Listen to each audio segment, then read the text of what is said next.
All right, in this lecture, we're going to learn how to take all these jobs that we've been saving into the database and get them to show up on our website rather than sort of these broken cards that we're seeing here right now. So the first thing that we want to do here is we want to sort of scrape out what it is that goes inside of all these cards here. And we want to see the HTML behind it, what's actually making these things.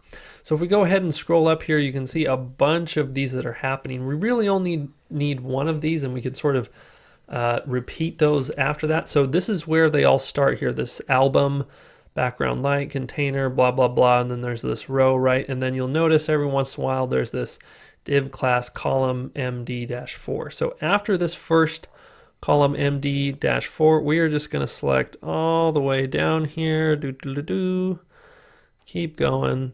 And we need to make sure we get to the correct level. So this can kind of be tricky here, but let's see if that's the appropriate spot. That should be the last div there. And I believe I did this correctly, but let's go ahead and hit a save here, reload the page, make sure everything's okay. And yeah, looks pretty good. We've got one, sort of box here. Now, this has a lot going on. It's got an image, it's got the text, it's got buttons here, a time when this all happened. And we only need the picture and the text. So let's go ahead and get rid of the buttons and then the time down there. That was just part of Bootstrap's example. So down here, where we've got those two buttons and everything, and with this whole deflex box, in fact, we can go ahead and delete all of that. And instead, what we are left with is just this image that we have right here, and then this card text. So let's go ahead and save that. We'll come back to our home page, reload, and yeah, this is more of what we're looking for. So the question is, how do we go get all the jobs from our database and then get them to show up here on the home page, and then get a jobs image and a jobs text and sort of put them in the right spot? So the first place that we need to go to is the views file. Before we get editing this home.html, we have to go to the views.py first and actually pass forward all the jobs. So what we want to do is we want to get the jobs here, and then we want to send them back with this render. Remember with renders, when we were doing the word count website, we can do an extra comma here and pass in a dictionary of things. That's what we want to do here. Now, luckily for us, Django has made it incredibly simple to access items from the database. First, what you got to do is get access to the model. And so we're going to do a from.models, which says, look at the models file that we have here. We want to import job. Simple enough, right? That's saying, we want to be able to use this job object to go and get all the jobs. This is really all you need to do. You just say capital job dot objects. That's it. That right there will go get all the job objects from the database, turn them into Python objects that you can then use inside of your code. So in fact, we should probably save this into some sort of variable like jobs, okay? And then once we have these jobs, we can pass them forward.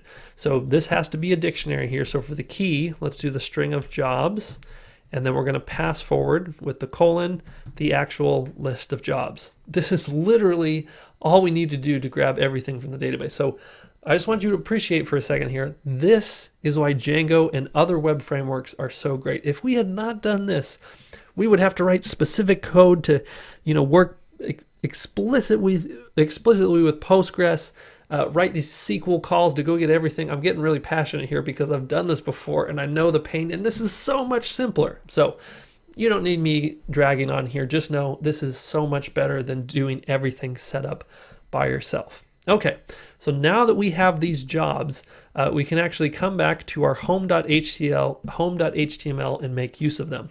So if we're wondering, how many rows or how many jobs should we put on? Well, however many are in the database. And what's really cool is that we can do a loop through all of those objects. We did that before with the word count, and we want to do it here. So this is one job box, I guess is maybe the best name for it. So this is the code that we want to loop through for every job that we have. So we need to start a for loop here. So let's do our curly bracket %, and we will say for job in jobs.all.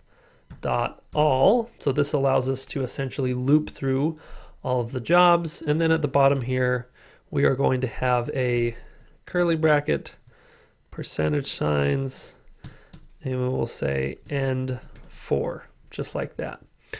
So just to see if this is working, let's go, instead of having this text right here, we're going to delete all this until we get to, holy cow, we've got a lot of text there. There we go. And let's replace it with, so what this does is it does a for loop through all the jobs, and each time it goes through an individual job, it gives it the name of job, and that's because that's what we decided. We could call this like egg for all the, Django doesn't care, but I think that's a pretty logical name. We want to loop through each of the jobs and call an individual one a job. And let's put inside of here the job dot, and then we need to figure out what property it is on a job that we're looking for. So let's go to the models. Oh, look, job has a summary.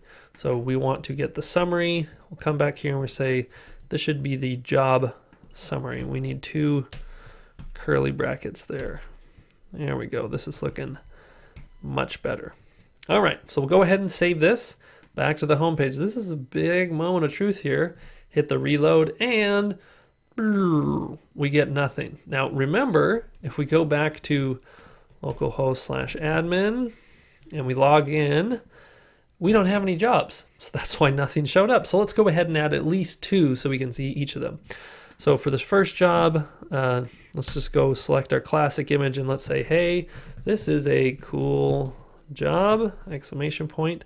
Let's do save and add another. This is how you can quickly add a bunch of things to your database. Let's do that image again, and let's say this is a project where I made lots of cheese, something like that. All right, we'll go ahead and save that. Now, this is the real moment of truth. If we go to the home page, will we see 2 jobs there with the descriptions that we just entered? Home on the home page? Yeah, look at that. We have the summaries showing up here from each of those jobs, and it's like we added 2, boom, they're on the home page. This is why the database is so cool. You just add something to the database, it changes instantly reflect on the home page. If we edited one of these, deleted it, it would change as well. So you can see how this is so much better than having to say, okay, I'm gonna add another job, so I should copy and paste this down below. Nope, we just have this for loop that goes through everything that's inside of the database and does its thing. Now the next question for us is, okay, well, what about the image? How do we get the image to show up? Well, what we need to do is we're gonna get to, oops, this image right now is doing something funky with the data source. So instead, we just want to say src for source and set it equal to some string, and then we'll do our ending tag there on the image. Now, how do we go and get the appropriate image here? Well, it's inside of the job.image. So to get that, we are going to say we are looking for the job.image.url. Okay, so we'll go ahead and save that. Come back, reload the home page, and look at that. How cool is this? We've got the images from our particular jobs showing up inside of here. Now, I know this is the same image both times, but if you wanted to go and see the details on this, like if I do inspect element, okay, you'll notice that they have different names here. So the name of this one is Portfolio Sketch GKB something.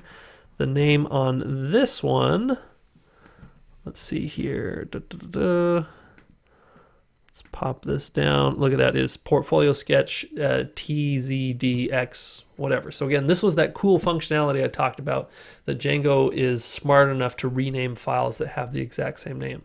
But anyways, yeah, look at that. Hopefully for you, this was eye-opening about why the database is so cool. If not, we still have a chance when we do the blog for your mind to be blown. But this is a pretty great place for us to be. So let's go ahead and pause here. The next big step that we've got to take is creating this blog page, which is going to involve making that blog model accessible here and all that stuff. So we'll talk about that in the next lecture.